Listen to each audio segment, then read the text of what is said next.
परमेश्वर के अति पवित्र नाम का इस आशीषित सुबह में और एक बार महिमा हो। कुरिन्थियों को लिखाया गया पहले पत्री के 13वें अध्याय के 4 आयत को आखिरी भाग में लिखा है, प्रेम अपनी बड़ाई नहीं करता है। इस आशीषित वचन के आधार पर बड़ाई नहीं करने वाले प्रेम, ये वचन से आज हम एक साथ मनन करेंगे और इसलिए हम प्रभु पर आश्रय रखते हैं। घमंड या बड़ाई करना स्वयं पिता परमेश्वर नफरत करने वाले कई पापों में से एक पाप है। दूसरों के ध्यान को अपने ओर आकर्षित करना या फिर दूसरों के बीच में हम महान है यह साबित करने में अनजाने में कई लोग गिर जाने वाले एक पाप की अवस्था है घमंड या बड़ाई करना। इस तरह के लोग परमेश्वर का और दूसरों के अंगीकार को स्वयं हासिल करना चाहते हैं। परमेश्वर के लोगों में भी अनेक लोग हैं जो खुद की बड़ाई करते हैं। ऐसे लोग जब दूसरों से बात करते हैं तब उनके बातों को न सुनकर केवल अपने ही बातों को लगातार कहते रहते हैं और दूसरों की बातों को बिल्कुल ध्यान नहीं देते हैं। ये लोग हमेशा चाहते हैं कि जो दूसरे हैं वे केवल हमारी ही बातें सुनना चाहिए। प्रभु यीशु मसीह के सेवकाई के दौरान फरीसी प्रधानों के संग प्रभु न आने का एक कारण था उनका बड़ाई करने का स्वभाव।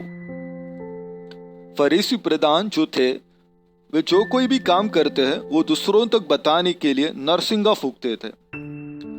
नरसिंगा फूंकने का मतलब यानी वे हकीकत में नरसिंगा लेकर फूंकते नहीं थे, बल्कि जो काम वे करते थे उसका बड़ाई करते थे दूसरों के सामने। यीशु मसीह ने भी स्वयं बताया, सभा में उन्हें मुख्य स्थान और बाजारों में वे नमस्कार चाहते हैं। इसी तरह प्रेरित पौलुस भी कुरिन्थियों के कलीसिया की अवस्था का वर्णन कर रहा है। कुरिन्थी कलीसिया के लोग अपने ज्ञान में और वे चाहने वाले उपदेशों की बातों में और उनका आत्मिक अनुभव का स्वयं बड़ाई करते थे।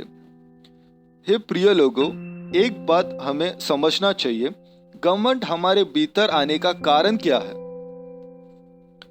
प्रभु के सच्चे प्रेम से हमारा हृदय भरने के बजाय जब हम खुद से प्रेम करने लगते हैं। इसे मैं और स्पष्ट करना चाहता हूँ।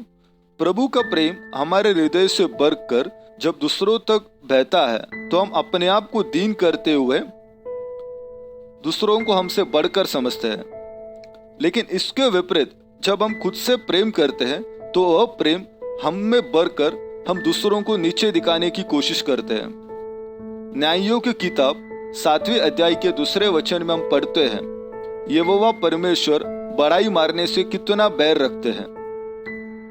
हम वचन में देखते हैं, यहोवा ने गिदयोन से कहा, जो लोग तेरे संग है वे इतने हैं कि मैं मिद्यानियों को उनके हाथ नहीं कर सकता, नहीं तो इस्राएल यह कहकर मेरे विरोध अपनी बड़ाई मारने लगेंगे कि हम अपने ही भुजबल के द्वारा बचे हैं।